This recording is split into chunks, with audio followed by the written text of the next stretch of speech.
Thank you, Dr. Vinita, for organizing this continuous effort to build Oncology Forum and to build Oncology in NCR. I think this requires a huge effort to get people from different institutions to discuss the current best practices.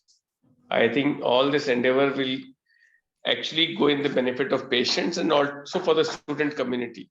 So I really appreciate the effort you people are making, and I am sure this is beneficial to every player. As we know, Oropharynx has evolved a lot in last decade, and there's so much to learn for people at all seniority, at all levels. I know the focus is on radio chemotherapy, but I'm sure other aspects will also get discussed. So with this, I want to congratulate all of you, and I see a lot of people logged in here. So that shows the interest and the level of the program which is going on, because only then so many people will log in. And I hope that you will have very fruitful interactive session. So with that, I want to once again thank you all for having me for this opening remarks, and please carry on with your proceedings. Thank you. So thank you so much, sir. So we are going to start our second academic session. And as we all know, this class is by the students, for the students. And for the first lecture, I would like to invite Dr. Arnav Sharma. Dr. Arnav is DNB second year in Max Hospital, Vaishali, Ghaziabad. And his mentors are Dr. Kundan Jafal. He is senior consultant in radiation oncology at RGCI. Dr. Anil Thakwani, he is senior radiation oncologist at Sharda Hospital. And Dr. Deepti Sharma. Dr. Deepti Sharma is associate professor at ILBS. So I will request to other people, please mute your mic.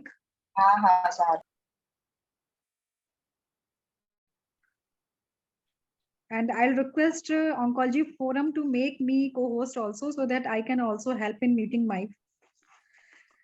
So I request Dr. Arnav Sharma to please start your presentation.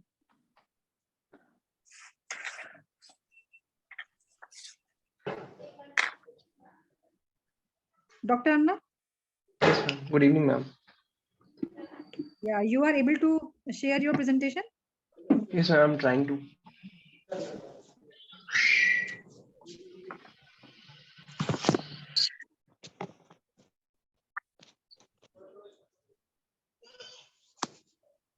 Dr. Rashi, good evening. I'm Dr. Anil Thakwani. Dr. Anil, welcome. And please see the proceedings, and Dr. Please guide that Dr. Arnav. He's going to present, and after that, you, Dr. Deepti, and Dr. Kundan, you all will actually guide him, ask him questions. Okay. Over to you, sir. Yeah.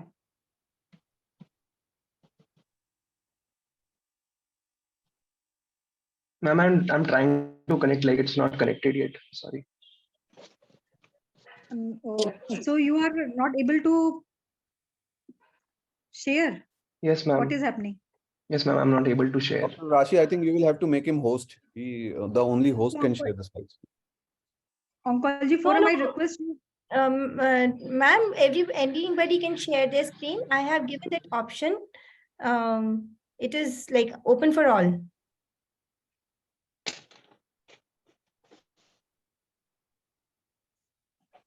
So, Dr. Arnav, what has happened? Yes, ma'am. Just trying to. Sorry. Yeah. Can you see my screen now? Yeah, now it is visible. Okay. So, good evening to one and all. Today I'll be presenting on the management of oropharyngeal carcinoma. So, as we know, the subsites of oropharynx are the soft palate, the tonsil, which includes the anterior and posterior tonsillar pillars, the lateral oropharyngeal wall, and the base of tongue, and the vallecula. So, HPV-mediated cancers, oropharyngeal cancers, they most commonly arise from the lymphatic tissue of the palatine and lingual tonsil, but they may arise in any of the regions of the oropharynx. The most common etiology for oropharyngeal carcinoma is alcohol, tobacco, and HPV virus. So the pathways of spread for oropharyngeal carcinoma is either by the direct extension or by lymphatic spread. The hematogenous spread is very less common. Oropharyngeal cancers, they have a predilection for submucosal extension, which is often visualized as a raised erythematous region without distinct borders or ulceration, which is best appreciated by the direct visualization. So we need to be very prudent with our clinical examination rather than just depending on the radiographic imaging. Now, the staging for oropharyngeal carcinoma is divided into two parts, based on HPV mediated or HPV negative. So in HPV negative patients, the main thing is the nodal staging is basically subdivided to incorporate the ENE status. Now, the workup of the patient, we need to take a good history and do a great physical examination. Indirect laryngoscopy examination needs to be done. We need to do a biopsy. FNAC of the cervical nodes need to be done. Blood investigation, which includes the regular blood investigation, which is the CBC, RFT, LFT, electrolytes, and HPV testing, so we can differentiate if the patient is HPV positive or negative. Now, the imaging that we need to do in this is contrast CT, MRI of the or MRI, and a chest X-ray. We need to do a preventive dental care before we start the radiation therapy. Speech or swallow therapy needs to be done, and nutrition consultations need to be done because patient may be losing weight, so we need to counsel about the nutrition as well. Now, the prognosis of the oropharyngeal carcinoma, it depends mainly on the stage, the HPV infection, and the smoking history. Treatment recommendations for this, we divide the patients into two groups, which is early stage and local regionally advanced stage. Now, the early stage, it includes T1, T2, and N0 tumors. And locally advanced includes T3, T4, or N1 to N3 disease. The early stage tumors, they are well controlled with a single local modality, which is either by the radiation therapy or surgery. And local regionally advanced disease, it is mainly by two appropriate treatment strategies, which is surgery followed by radiation, which can include chemo as well, or radiation, which is given with chemotherapy. Now, here is the slide which shows the local regionally control with when we give just radical RT. Here's the orator trial, which was done to compare between TORS with neck dissection and radical radiation therapy. So in this, we found out that there was almost similar control in the overall survival of the patients, but with radiation, we had better symptomatic control of the patients. Like basically, there was better quality of life for the patient. Now, the surgery part will be discussed by Dr. Gurdeep later on. Chemotherapy, the benefits of adding chemotherapy to the treatment of local regionally advanced squamous cell carcinoma. It was mainly established by the McKenzie trial, which was first published in year 2000, and it was most recently updated in the year 2011. It included 87 randomized trials and enrolled around 16,192 patients. So it showed that there was an absolute survival benefit of around 4.5% after 5 years. The recording It also depended upon the type of chemotherapy that was given. The best benefit was seen with concurrent chemotherapy, which is what we are usually practicing in our practices now. Like it is also a good point to note here that the patients who aged more than 71 years, there was no particular benefit of adding a concurrent chemotherapy. Monotherapy with single agent cisplatin and concomitant external beam radiation therapy is the most tested regimen, and it is now being used at most of the centers as a standard of care. There are other agents as well, which are shown on the screen. There were other trials as well, other than the McKinsey trial. This is TAX 324 trial, which compared the benefits of TPF versus PF, which is docetaxel, cisplatin, and 5-fluorouracil. So it showed a benefit of TPF over PF in the progression-free survival rate and the overall survival of the patient. Now, here is the paradigm trial, which again compared TPF versus PF. These are some of the other trials, which are like here. Only 2 of them are showing the significant values, which is the HIT and the point true trial. Now, the biological therapy in the year 2006, Bonner et al. They compared 2 therapies, which was radiation therapy, and in the other arm they took radiation with cetuximab. So they found a benefit of radiation with cetuximab in the overall survival rate and of the loco-regionally advanced squamous cell carcinomas. So the 5-year overall survival was improved from 36.4% to 45.6%. There was a meta-analysis which was done by Parsons et al., which found that the patients with oropharyngeal carcinoma, they experienced similar local control and overall survival rates regardless of whether they were treated initially with surgery or radiation therapy, although they did experience significantly more complications with the surgery part. In HPV positive tumors, we have a good prognosis. Now let's look at the points. Why do we get a good prognosis in HPV positive tumors? Here we have fewer or different genetic alterations. They are more radiosensitive. There's absence of the field cancerization and stimulation of immune response directed to the viral specific tumor antigens. They may play a role in the improved response to radiation or chemotherapy. And generally, HPV positive patients, they are in the younger age group, they have a good performance status and fewer comorbidities, which may also factor in for the good prognosis.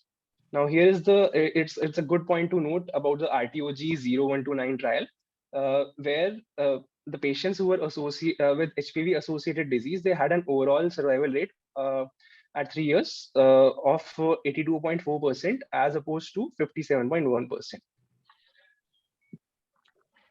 Here we can see the various groups which show the benefit of show good prognosis in the HPV positive patients. Now we go to the radiation treatment planning. For this, we simulate the patient in a supine position with the neck that is extended, and we prepare a thermoplastic mold with the head and which is a head and shoulder mask, and then we take a CT images which are of 2.5 mm slices.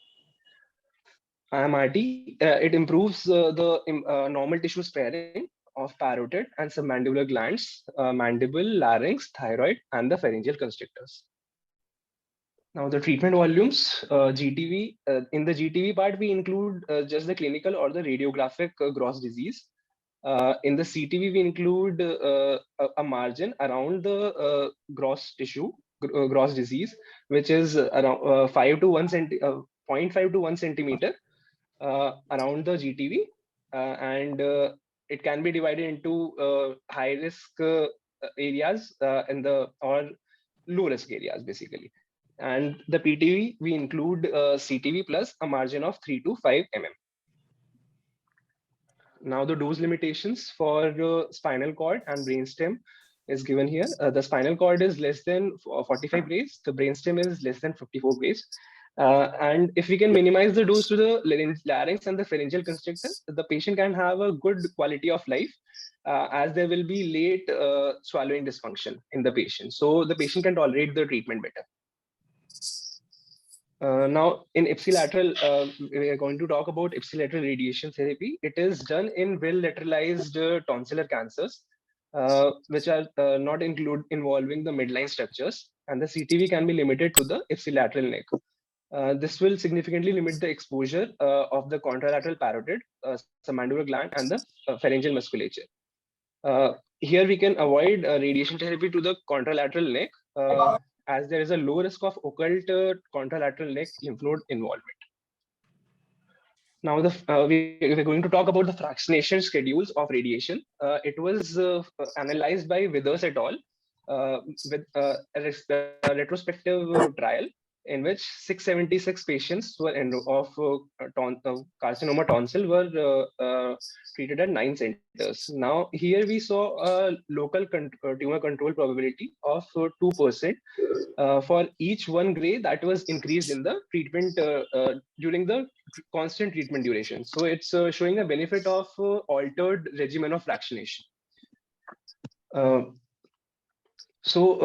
Talking about the conventional fractionation, we take 70 grays in 35 fractions at a 2 gray per day fractionation, and it is done for 5 days for 7 weeks. Now, in hyperfractionation, we increase the total dose by multiple small fractions daily.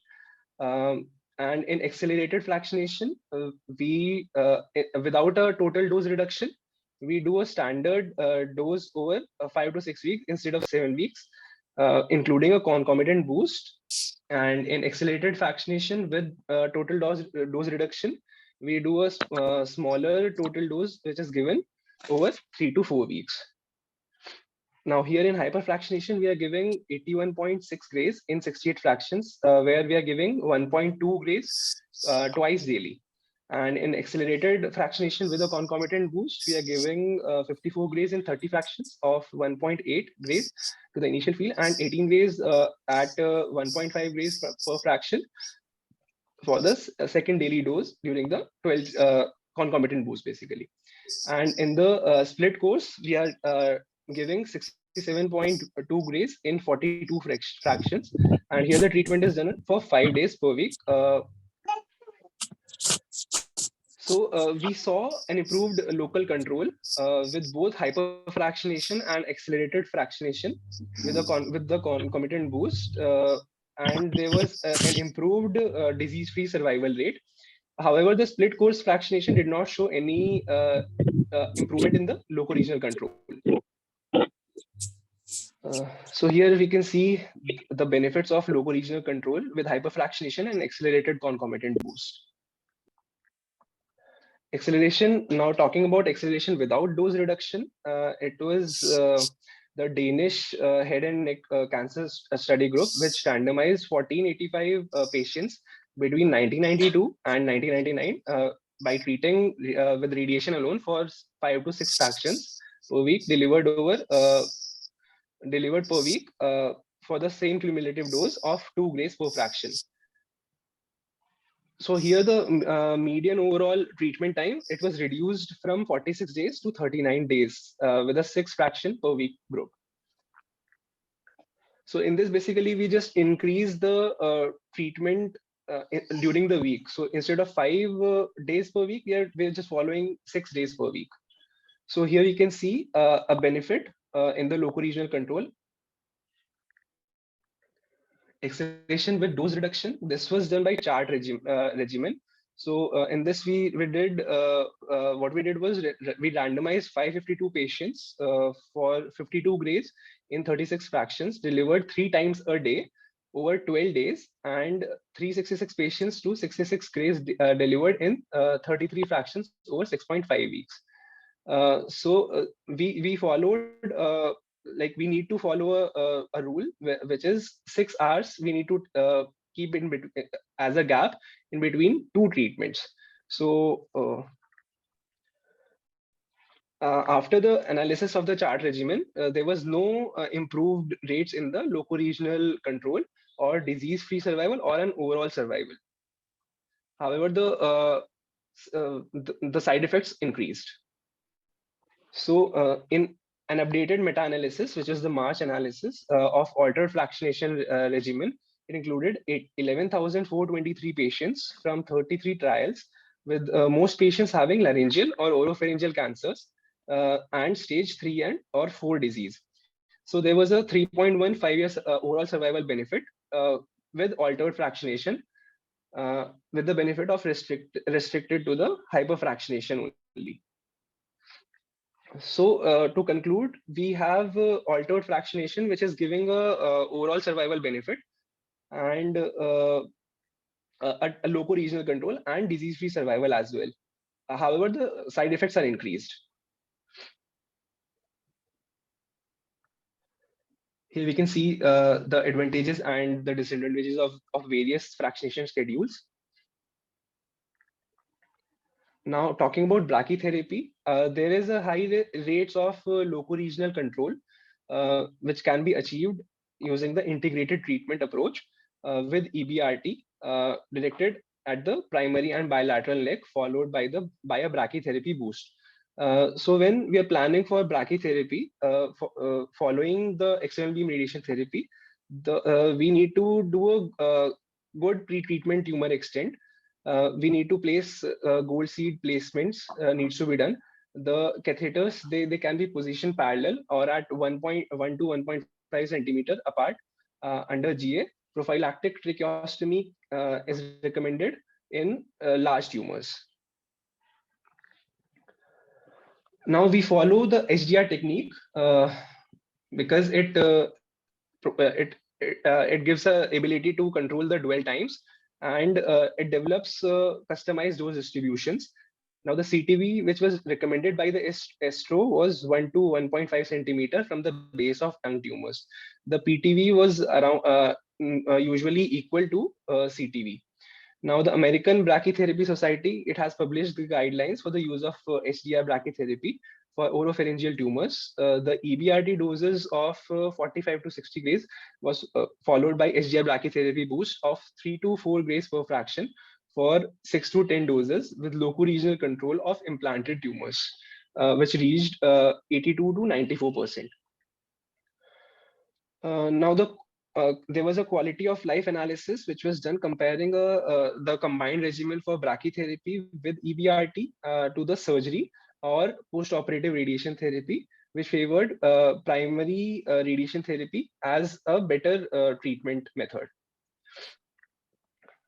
Now, talking about treatment de-escalation in HPV positive cancers, as we know that HPV positive cancers, they have a good prognosis. And they respond well to the treatment that we are giving to the patients. So now we have started to think about de-escalation in treatment for the patient, so that there can be reduced side effects for the patient and there can be improved quality of life. Now, talking about meta-analysis by the Reagan et al. In 2007, it suggested oropharyngeal tumors associated with HPV, they showed improved outcomes as compared to HPV negative tumors. Now we are doing de-intensification by diminishment of the radiation dose, alteration in the radiation volumes, and avoiding concurrent chemotherapy. Chera et al. They reported a prospective multi-institutional phase 2 study in which there was an overall treatment dose was decreased from 70 grays to 60 grays in favorable risk HPV negative HPV positive patients. So the inclusion criteria for this was T0 to T3 disease, N2 to N2 tumors, and P16 positive. Like the patient has to be HPV positive, like obviously. IMRT was used with weekly concurrent cisplatin. The primary endpoint for the study was pathologic response based on post-chemo radiation biopsy of the primary site and selective net dissection of the involved nodes. So in this, the 43 enrolled patients, 37, they achieved a pathological complete response. Toxicities was also limited in these patients. So this study, it helps in making strides towards de-escalation of the treatment for HPV positive oropharyngeal cancers. So we are further going to talk about de-escalation studies. So here, this is ECOG 1302 phase 2 trial. So here also we found benefits in the prognosis of the patient. So here, the 2-year progression-free survival for the patient who had less than T4, so basically T3 disease as the inclusion criteria here as well. So it exceeded 95%. This suggests the chemo selection for patients with good prognosis disease is a potential, like we can do that now. Now, this is the University of Chicago phase 2 study of induction chemotherapy. Patients, so they were treated with the cisplatin, paclitaxel, cetuximab, plus minus everolimus. The patients with 50% or greater volume reduction, they received radiation therapy to only the gross disease and avoiding the nodal areas. In this group of responders, progression-free survival was 86% and local regional control 94% at 2 years, despite the omission of regional nodal coverage and only a single out of the field failure that occurred. So again, it's showing that HPV positive has a better prognosis. Now, talking about substitution of the cisplatin with cetuximab, here we are going to talk about RTOG 1016 and the de-escalate HPV trial. So in this, we gave the full dose of radiation therapy, which was 70 grays in 35 fractions, and compared the oncological outcomes of cisplatin and with cetuximab. So we can see that there's overall benefit of cisplatin over cetuximab here in RTOG 106 and now the de-escalate trial as well. However, the toxicity it remained comparable in both the arms. So talking about complications, the most important acute complications of any kind of radiation or chemotherapy treatment in these patients is dysphagia, and late toxicities are xerostomia and osteoradionecrosis. So talking about the conclusion, cisplatin concurrent with standard dose radiation therapy, it remains as the standard of care for treatment in these patients with the locally advanced HPV associated oropharyngeal carcinoma. However, we are trying to have a de-escalation in these patients. Cetuximab with radiation is inferior to cisplatin for definitive treatment in patients with HPV positive oropharyngeal carcinoma patients. Now for follow-up, there we see around 85 to 90% of local regional recurrences which occur within the first 3 years. So for follow-up, we need to follow up the patients at a frequency of 1 to 2 months after like in the first 1 year. From 2 to 3 years, we need to do a follow-up after 3 months. 4 to 5 years after the treatment, we need to do a 6-monthly follow-up, and after 5 years, we need to do an annual follow-up for the patient. Thank you.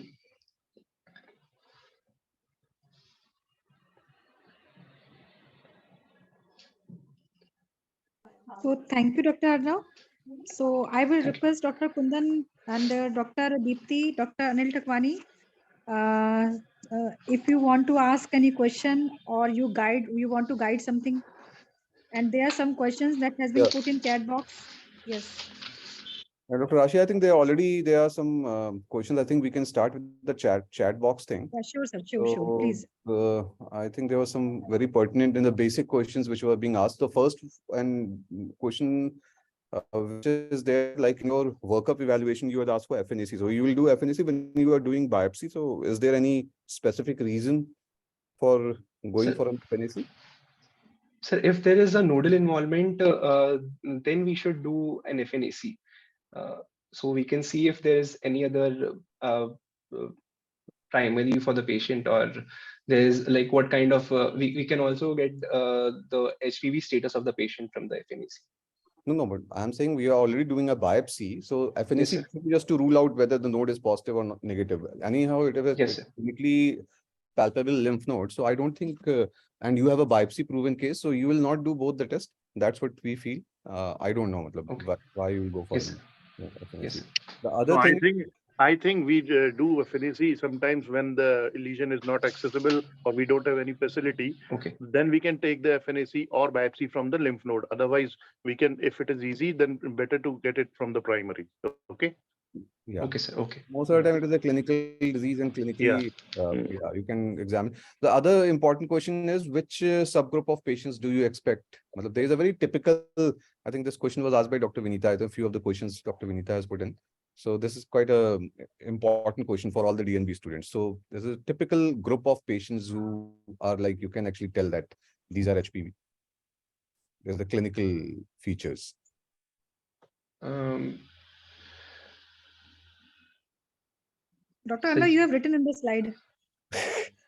Patient age. ma'am, yes, ma'am. Yeah, age factors.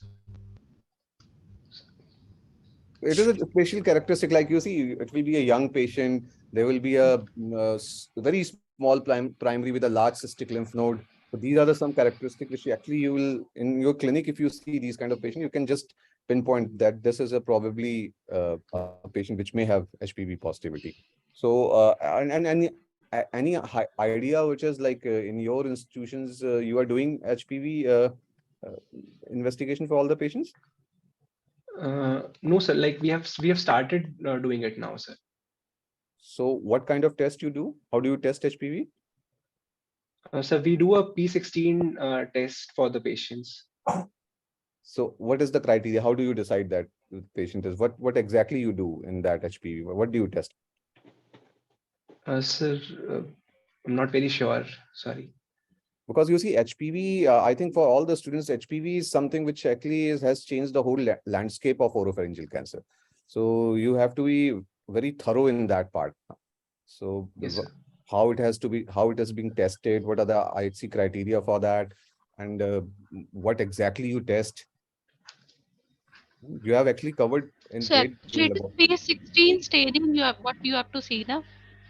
Whether it is more Yes, than ma'am. 70% staining in the nuclear and cytoplasmic Okay. or otherwise you consider it as negative. Okay. Also Okay. you have to find out from which if there is any large lesion which is involving the oropharynx and other part means oropharynx oral cavity, then you have to find out whether it is primary from oropharynx with HPV positivity or not. Then in such cases you have to go for RT-PCR also. Okay, ma'am. So before labeling the patient as HPV positive, one can go up to RT-PCR by FISH RT-PCR. test. And by IHC, what we do, we test E6, E7 protein, oncoproteins. Staining for E6 and E7. P16, P16, sir. P16. Okay. And So one more important point is these patients are usually non-smokers. Yes, yes. ma'am. Non-smoker, Yeah. young patient, small primary. So you think it is going to be HPV positive?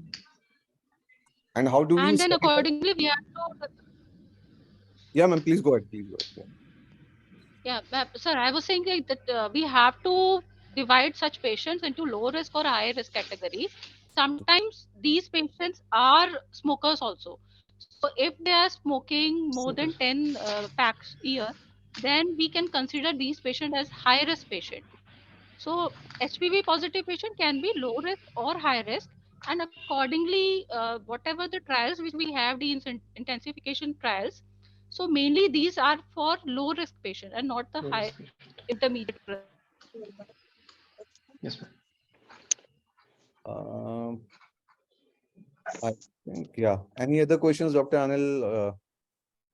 I think it's Or we have already asked. and yeah, and what you have actually mentioned all the. Let's discuss something with relation to radiation also. So you have already discussed in detail about the vaccination regimen, all the vaccination regimen. Yes, So ma'am. what do you Yes, think sir. should be the standard of care right now? What is the standard of care? So right now the standard of care is full conventional dose RT with the concurrent cisplatin. And what is that? You have, how do you So prescribe? Yeah, 70 grays in 35 fractions, sir. 70 grain, 35 fractions. Yes, sir. And and when do you add chemotherapy? So it's concurrent chemotherapy. So we start like after starting the radiation therapy. Yes. No, for T2N0, you will treat with concurrent chemoradiation or only RT? So only RT, sir, only RT. So that's what I was asking. When you will add chemo? Yes, sir. So for T3, T4, and like nodal metastasis is there, then we'll add the chemo. And what will be your volumes? Like first, let's cover the broader aspect. Like you have, you actually majorly it is like when you are treating with IMRT, so it is like two protocols which you usually use. It's a 2-volume or a 3-volume. So what do you prefer and why? And is there any difference between the outcome if we are using 3 volumes and the 2 volumes? Sir, I'm not very sure about this. तुमने बताया यार, you have already told in your slides. Sir, yes, sir. I've told about this. Like we follow a GTV plus like CTV, like the 3-volume protocol. So you are following 3-volume protocol. yes, sir. As far as I know, I don't think there is any major clinical difference between both the protocols you follow. It only depends what your institution is following. So, but you should be aware of what you are talking about. What are your volumes, specifically Yes. your nodal volumes. So I don't think we can discuss in all details what exactly are the nodal volumes. The only relevant point was, I think, which was made retropharyngeal lymph nodes. So do you have any idea when you will be including your retropharyngeal lymph nodes electively, in what circumstances, and which group of retropharyngeal lymph nodes? No, sir. Sorry. So extensively nodal involvement in those cases, node positive neck, especially in the level 2 higher up node is positive. Usually we take a retropharyngeal lymph node, and you don't take the medial part of it. Usually the majority of failures usually occur, I think, in the lateral part. So you basically cover the medial or a lateral. So that is what you have to take, because that actually determine the toxicity. So, and that is also important. So you have to be very careful about your nodal volumes when you are choosing. Yes, sir. So I think with this, I think we. So I have one question, Dr. Kundan. Yes, please go ahead.